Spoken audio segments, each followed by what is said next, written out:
Halo teman-teman, apa kabar semuanya? Semoga masih dalam keadaan sehat dan masih semangat dan selalu gembira. Oke, oke, hari ini kita akan belajar mengenai materi yang baru, yaitu kita akan belajar mengenai listrik statis. Ya, nah apa saja yang akan kita pelajari? Kita lihat di slide berikutnya. Nah, kita lihat apa yang akan kita pelajari. Nah, bicara tentang listrik, maka pasti kita bicara muatan listrik. Karena apa? Karena, arus listrik itu adalah muatan yang mengalir gitu kan, aliran muatan per satu satuan waktu. Maka kita pertama-tama nanti akan bicara tentang muatan listrik. Nah, muatan listrik itu ada 2 jenis, ya. Yang pertama muatan positif dan muatan negatif, atau disebut proton dan elektron, gitu. Nah, ini kita akan lihat bagaimana hubungan antar muatan. Bisa 2 muatan atau lebih, ya. Kan nanti akan ada gaya Coulomb atau gaya listrik, ya. Kemudian, muatan itu mempunyai kuat medan, ya, atau kuat medan listrik. Nanti kita akan belajar tentang kuat medan listrik, dan juga nanti kita akan bicara tentang energi, karena listrik itu salah satu bentuk energi. Nah, nanti disebut energi potensial listrik, gitu. Kemudian kita akan masuk ke hukum Gauss, ya. Ada hukum Gauss, di bagaimana aplikasi hukum Gauss ini pada benda-benda yang mempunyai bentuk tertentu, begitu ya. Kemudian juga ada potensial listrik, ya. Nah, teman-teman, nanti bagaimana aplikasi hukum Gauss pada keping sejajar, bola pecah, bola berongga, dan juga pada silinder, gitu ya. Oke, untuk yang pertama mari kita tinjau dulu mengenai muatan listrik, ya. Nah, untuk gaya listrik kita bicara muatan listrik terlebih dahulu. Tadi sudah Bapak sampaikan, muatan listrik itu adalah terdiri dari muatan positif atau proton dan muatan negatif yaitu elektron. Nah, teman-teman, nah dulu mungkin Anda waktu SMP atau waktu SD mungkin sudah pernah diajak guru Anda atau Anda sudah mencoba sendiri ya, bagaimana Anda diminta untuk menggosokkan penggaris, untuk penggaris plastik bukan penggaris besi, ke rambut Anda atau ke kain, kain wol begitu ya. Maka nanti, eee, penggaris tersebut kalian dekatkan ke potongan kertas gitu ya, potongan kertas kecil-kecil begitu, maka kurang lebih nanti akan terjadi seperti ini. Apa yang terjadi? Anda bisa mencoba sekarang di rumah. Nah, yang terjadi adalah seperti yang ditunjukkan gambar itu, apa, potongan kertas ini akan tertarik, akan menempel pada penggaris plastik, ya. Nah, ini salah satu contoh, eee, adanya atau salah satu contoh interaksi antar benda bermuatan, gitu ya. Nah, benda dikatakan bermuatan positif itu jika protonnya lebih banyak daripada elektronnya, dan begitu juga sebaliknya. Benda dikatakan bermuatan negatif itu apabila elektronnya yang lebih banyak daripada protonnya. Nah, hubungannya antar proton dan elektron bagaimana? Atau hubungan antar muatan ini bagaimana? Nah, muatan listrik yang sejenis itu akan tolak-menolak dan yang tidak sejenis itu akan tarik-menarik. Nah, contohnya seperti ini teman-teman. Misalkan Bapak punya 2 buah muatan, dua-duanya positif, Q1 dan Q2. Jadi Q itu muatan ya. Q1 berarti muatan 1, Q2 muatan 2. Nah, ketika muatan ini didekatkan sejauh R atau berada terpisah sejauh R misalkan, pada jarak tertentu gitu ya. Maka pada muatan pertama ini akan timbul gaya. Nah, di sini Bapak sebut gaya 1, 2.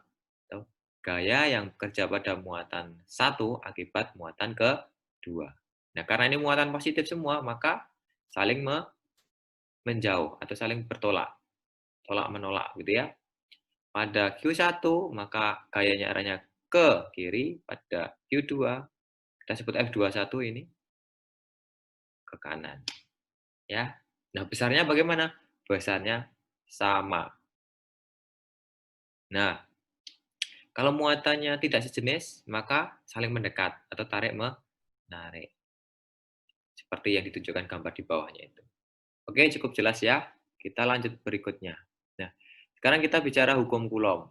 Nah, makanya nanti gaya listrik itu juga sering disebut gaya Coulomb. Nah, gaya Coulomb, nah di situ sudah muncul itu secara matematis ya. Secara matematis bahwa besarnya gaya itu sama dengan F sama dengan K Q1 Q2 per R kuadrat. Nah, kalau dituliskan seperti ini ya. Besarnya gaya interaksi tadi bisa tolak-menolak atau tarik-menarik antar dua buah muatan itu sebanding dengan muatan muatan tersebut dan berbanding terbalik dengan kuadrat jarak kedua muatan. Ya, jadi berbanding lurus dengan muatan-muatan itu dan berbanding terbalik dengan kuadrat jarak. Tapi biar sama dengan, nah maka uh, ada pengaruh konstanta, ya, disebut konstanta dielektrik. Jadi F itu gaya, gaya itu apa? Satuannya adalah Newton, besaran vektor. Maka nanti analisisnya adalah analisis vektor.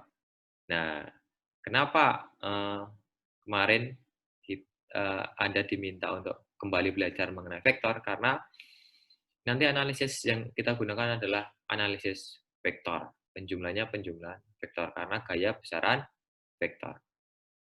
Q itu muatan, satunya Coulomb, dan R jarak. K di sini besarnya 9 kali 10 pangkat 9 Newton meter kuadrat per Coulomb kuadrat. Konstanta elektrik. 9 kali 10 pangkat 9. Nah, ini nanti lama-lama Anda ingat sendiri. Ya, atau ini biasanya diketahui di soal. Gitu. Oke, nah kita lihat K, pengaruh K. Nah, K itu kalau kita jabarkan, konstanta elektrik itu kalau kita jabarkan adalah 1/4 Pi epsilon.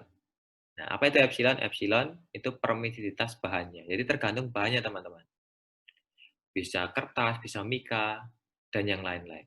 Nah, kalau epsilon 0 apa? Epsilon 0 adalah permisivitas udara. Jadi kalau tidak ada bahan lain atau tidak ada medium lain selain udara, maka epsilon sama dengan epsilon 0. Maka K itu bisa 1/4 pi epsilon 0. Ya, kali Q1, Q2 per R kuadrat. Itu kalau K-nya dijabarkan. Nah, kita lihat contoh soal teman-teman.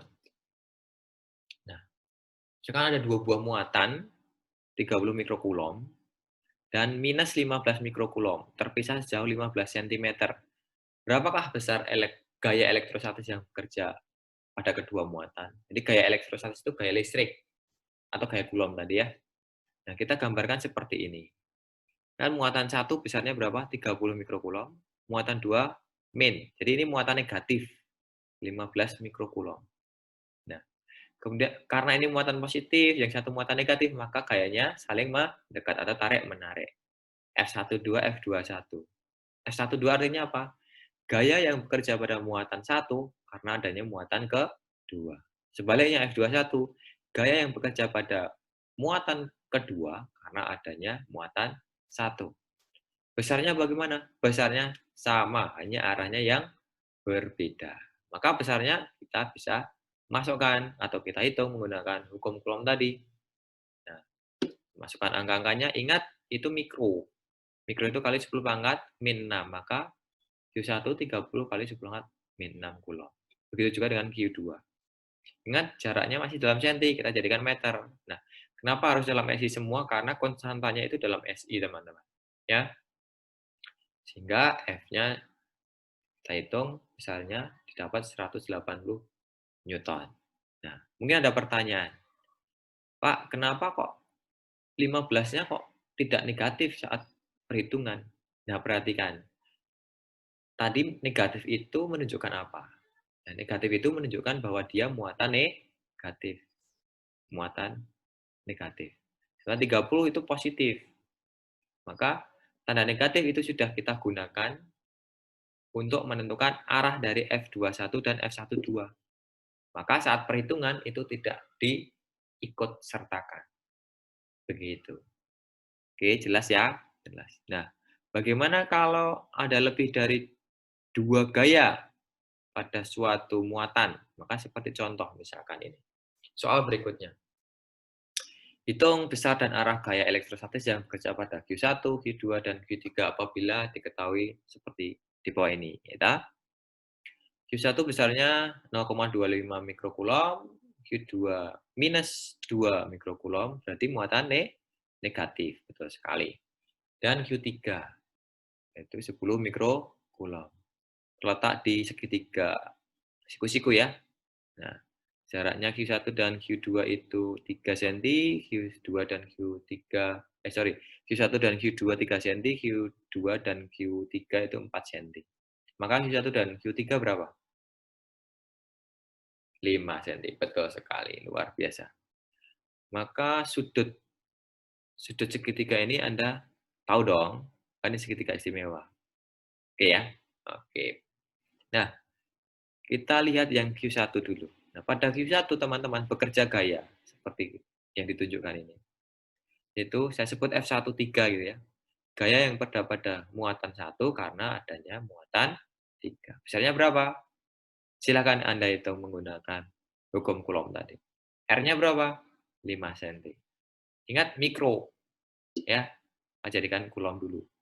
Masih senti jadikan meter dulu. Kemudian ada gaya kedua pada Q1 akibat muatan kedua. Nah, kenapa arahnya mendekat? Yang tadi kenapa arahnya menjauh? Karena tadi muatan positif semua. Sekarang yang Q2, Q1-nya positif, Q2-nya negatif, maka dia mendekat arahnya, mendekat Q2 maksudnya, ya. Besarnya silahkan Anda hitung, yaitu menggunakan hukum Coulomb tadi, Q-nya berapa? Q1 dan Q2, R-nya berapa? 3 cm. Oke, silahkan satuannya diubah menjadi SI, K-nya 9 kali 10 pangkat 9. Nah, perhatikan ada dua buah vektor yang membentuk sudut. Nah, sudutnya berapa? Nah, silakan dianalisis teman-teman. Maka ada dua buah vektor, maka penjumlahan dua vektor. Silakan Anda jumlahkan kedua vektor ini, maka itulah besar resultan dari kedua vektor tersebut. Arahnya, nah kalau besarnya, kalau dua vektor yang mengambil sudut tertentu menggunakan rumus kosinus seperti di video sebelumnya. Arahnya menggunakan rumus sinus gitu ya. Oke. Kemudian untuk Q2 bagaimana? Silahkan lanjutkan sendiri. Begitu juga dengan Q3 teman-teman. Gitu ya. Oke.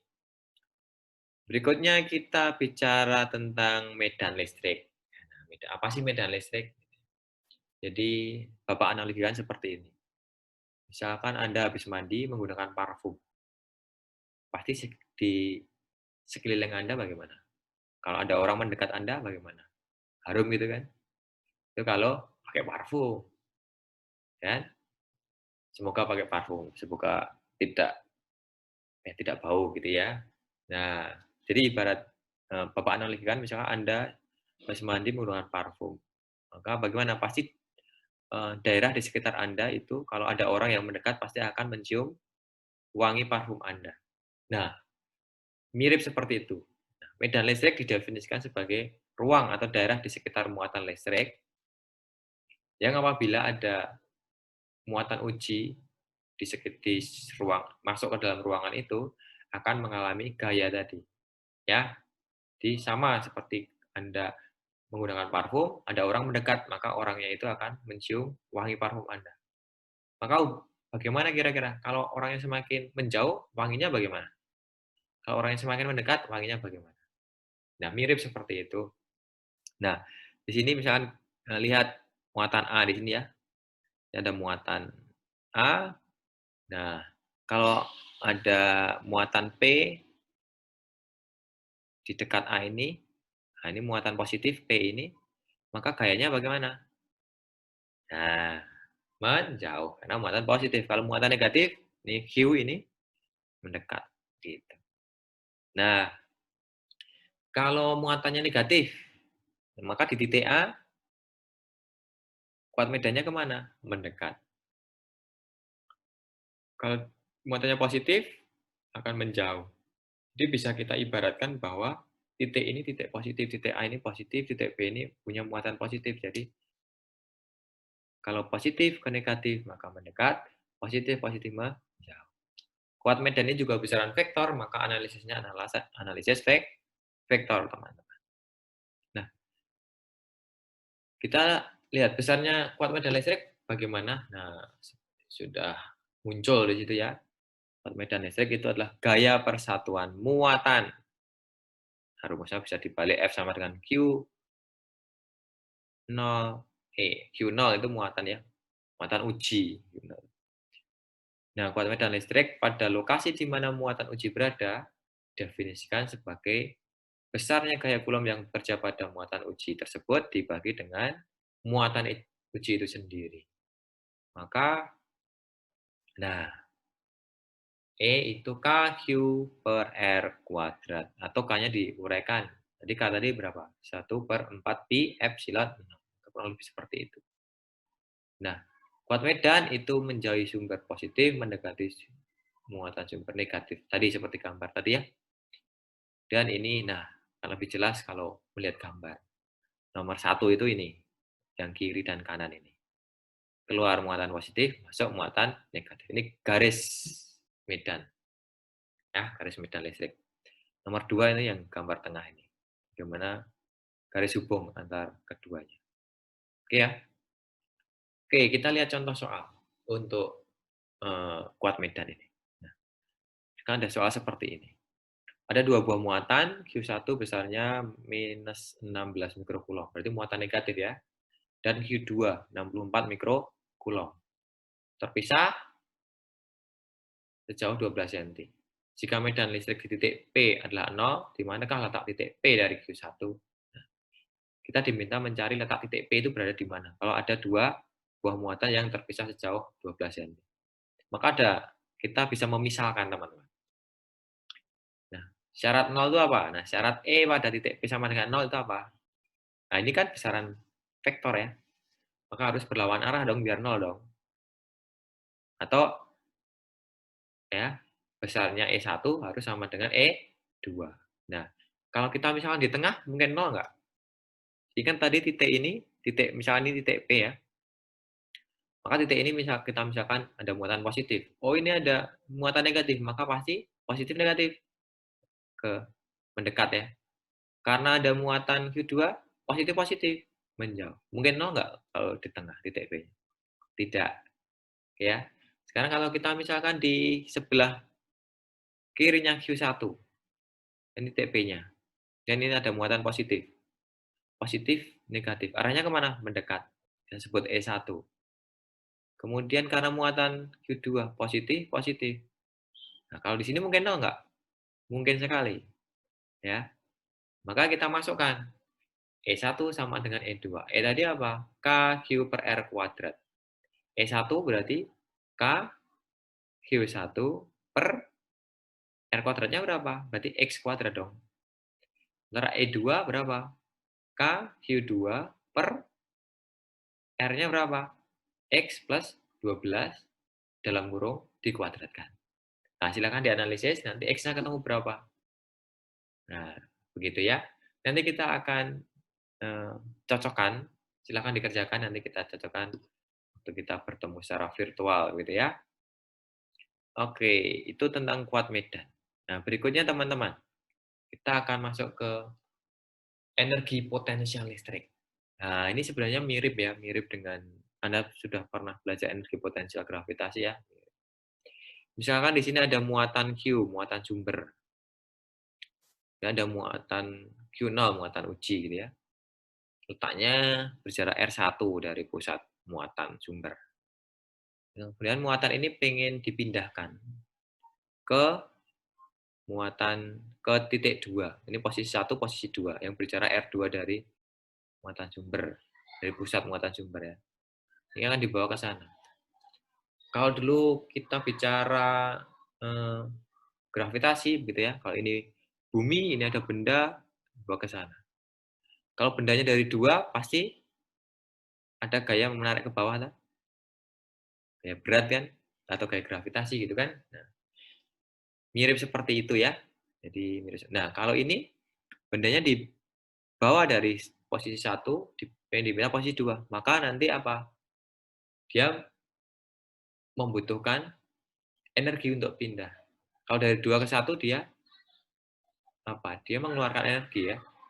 Kalau ini membutuhkan dia, maka di sini, maka negatif. Usaha itu apa? Energi itu apa? Ya, energi itu apa sih? Nah, energi potensial listrik itu didefinisikan sorry sorry sorry. Oke, nah energi potensial listrik itu bisa dirumuskan seperti ini ya. Nah, energi itu sama dengan usaha itu sama dengan perubahan energi. Ya, maka di sini ada W. W itu apa? Usaha. Usaha itu apa? Selain perubahan energi adalah F kali S. F-nya siapa? F-nya gaya tadi. F tadi apa? K Q Q per R kuadrat. S itu apa? S itu kan jarak juga. Berarti K Q Q per R kuadrat dikali R. Maka R-nya dicoret kan? Maka tinggal K Q Q per R. Nah, tanda negatif ini dia menunjukkan apa? Menunjukkan tadi dia membutuhkan energi untuk pindah dari satu ke dua, negatif. Nah, dari posisi R2 ke posisi satu. Akhir dikurangi awal ya. Maka energi potensialnya atau perubahan energinya di sini delta EP di situ. EP akhir dikurang EP1, EP awal gitu ya. Maka tanda negatif tadi sekali lagi dia menunjukkan bahwa dia memerlukan energi untuk pindah. Maka bisa jadinya seperti ini. Ya. Nah, setelah energi potensial maka ada potensial listrik. Berbeda ya, satu yang berbeda. Potensial listrik itu adalah perubahan energi potensial per satu satuan muatan atau EP per Q. Nah, EP per Q. Maka kalau tadi 1, 2 ya delta V. V, V itu potensial per Q. Maka hasilnya KQ per R. Ya. Nah, energi potensial, potensial listrik ini besaran, skalar, maka tidak ada arahnya, jadi tanda negatif tadi itu menunjukkan apa? Tadi memerlukan energi untuk pindah dia gitu ya. Nah, maka nah 1, 2 itu berarti potensial akhir dikurangi potensial awal ya. Nah, kalau karena ini besaran skalar, maka kalau ada lebih dari 1 itu maka dijumlahkan saja K Q1 per R1 tambah K Q2 per R2 tambah dan seterusnya. K-nya bisa dikeluarkan karena K-nya kan sama. Oke, begitu untuk video kali ini. Kita sudah membahas apa saja tadi?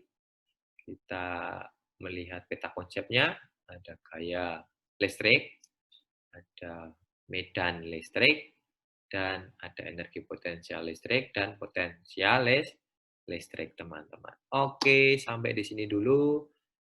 Nanti kalau masih ada yang belum jelas, kita bahas atau silahkan ditanyakan waktu kita bertemu secara virtual.